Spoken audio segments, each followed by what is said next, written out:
ہم سیدنا عبداللہ ابن مسعود رضی اللہ تعالیٰ عنہ کی ایک روایت کا ایک حصہ کل پڑھ چکے تھے۔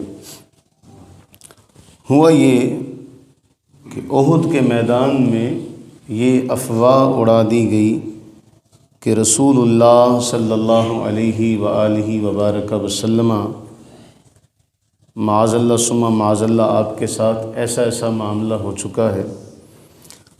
اب جب لوگوں نے یہ خبر سنی کہ اللہ کے نبی علیہ الصلوۃ والتسلیم شہید ہو گئے ہیں اور افراتفری میدان جنگ میں مچ گئی۔ دیکھیے، اگر ہم کہیں چلے جائیں کسی کمرے میں، کوئی اچانک سے ہمیں دھکا دے دے تو ہم ہی گھبرا جاتے ہیں، اور میدان جنگ کے اندر جب اس طرح کی ایک خبر سننے کو ملی تو آپ یہ اندازہ لگائیے کہ ان کے دل کی اس وقت کیا حالت ہوگی۔ اور جب میدان جنگ میں دونوں اطراف سے دشمن حملہ کر رہا ہو تو ایسے میں انسان ہے، اس کے ساتھ جو معاملات پیش آئے ہوں گے وہ وہی جان سکتا ہے جو میدان جنگ میں لڑا ہو، جسے اس طرح کی صورتحال سے سامنا پیش آیا ہو۔ مثلا ہم ہی سڑک پر جا رہے ہوتے ہیں اور یوں سمجھ لیں، ہم اگر کرکٹ کا میچ دیکھتے ہیں یا کبڈی دیکھتے ہیں تو ہمیں سارا پتہ ہوتا ہے، جی یہ فلاں داؤ لگا دے، یہ فلاں داؤ لگا دے، ہم باہر کھڑے یہ سوچ رہے ہوتے ہیں، لیکن جو اس وقت میدان میں موجود ہوتا ہے اسے پتہ ہوتا ہے کہ کیا صورتحال پیش آ رہی ہے اور کیا کرنا ہے۔ اب جب ایسے میں حالات اس طرح کے ہوئے تو پھر افراتفری سی ایک مچی۔ رسول اللہ صلی اللہ علیہ وآلہ وبارک وسلم کے گرد صرف 7 انصار صحابہ اور 2 قریشی صحابہ رضی اللہ تعالیٰ عنہم موجود تھے۔ 7 اور 2 کتنے ہوئے؟ 9۔ تو رسول کریم صلی اللہ علیہ وسلم کے گرد یہ صرف 9 نفوس موجود تھے۔ اب جب کفار کو پتہ چل گیا کہ یہاں یہ موجود ہیں تو ان سب نے یکبارگی یہاں حملہ کیا۔ اللہ کے نبی علیہ الصلوۃ والتسلیم نے فرمایا من یردہم عنا ولہ الجنہ، یا فرمایا ہوا رفیقی فی الجنہ، فرمایا جو ان سے مقابلہ کرے گا، ان کو ہم سے دور کرے گا، وہ ہمارا جنت میں ساتھی ہوگا، وہ ہمارا جنت میں ساتھی ہوگا۔ اب جو الفاظ ہیں وہ یہ ہیں فتقدم رجل من الانصار، کتنے انصار تھے؟ 7۔ ایک انصاری صحابی آگے گئے، ان سے لڑے، شہید ہو گئے، دوسرے گئے، شہید ہو گئے، تیسرے گئے، شہید ہو گئے، یہ 7 کے 7 انصار صحابہ شہید ہوئے۔ یہ 7 کے 7 نے اپنی جان قربان کی، اور جب یہ یکے بعد دیگرے شہید ہوئے تو ان لوگوں نے رسول اللہ صلی اللہ علیہ وسلم کی حفاظت کی خاطر اپنی جان قربان کی تھی نا۔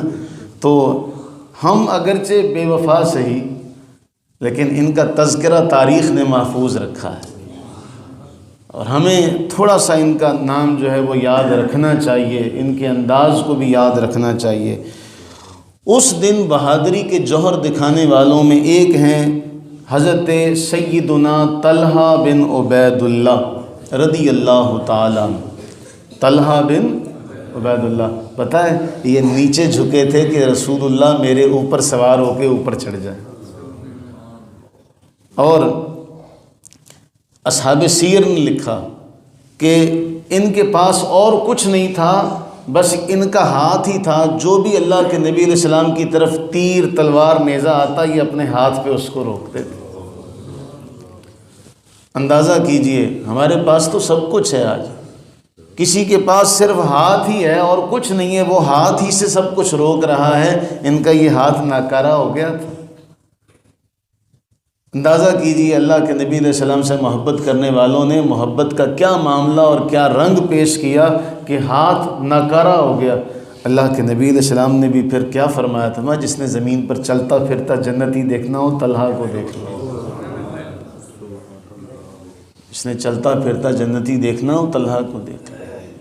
محبت کا، تحفظ کا جو معاملہ انہوں نے پیش کیا، اسی پر غور کرتے رہیں کہ کیا ان سے بڑھ کر کائنات میں اللہ کے نبی علیہ السلام سے کوئی محبت کر سکتا ہے؟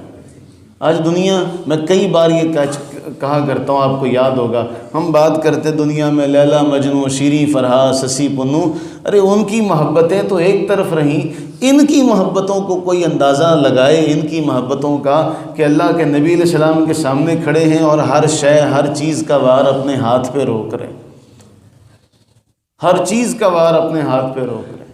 اور اس کے بعد پھر دوسرے حضرت سعد رضی اللہ تعالیٰ عنہ، حضرت سعد رضی اللہ تعالیٰ، اب اندازہ کیجئے ان کی جو قدر و منزلت ہے اس کا، یہ ایسے تیر انداز تھے، ایسے تیر انداز تھے کہ تیر دیتے اور رسول کریم علیہ السلام ان کو تیر دیتے، یہ تیر چلاتے۔ اور یہ وہ ہستی ہیں، ان کے لیے حضرت سیدنا مولا علی شیر خدا رضی اللہ تعالیٰ فرماتے ہیں، ان کے علاوہ کسی اور کے لیے اللہ کے نبی علیہ السلام نے یہ جملہ نہیں فرمایا۔ حضور علیہ السلام فرماتے ہیں، اے سعد میرا ماں باپ تجھ پہ قربان، چلا تیر، یا سعد ارمی فداک ابی و امی، بخاری کے اندر دو روایتیں ملتی ہیں، 4057 اور 4059، فرمایا فداک ابی و امی۔ اب آپ اندازہ کریں حضرت سعد کس طرح لڑے ہوں گے کہ رسول کریم علیہ السلام نے فرمایا سعد میرا ماں باپ تجھ پہ قربان۔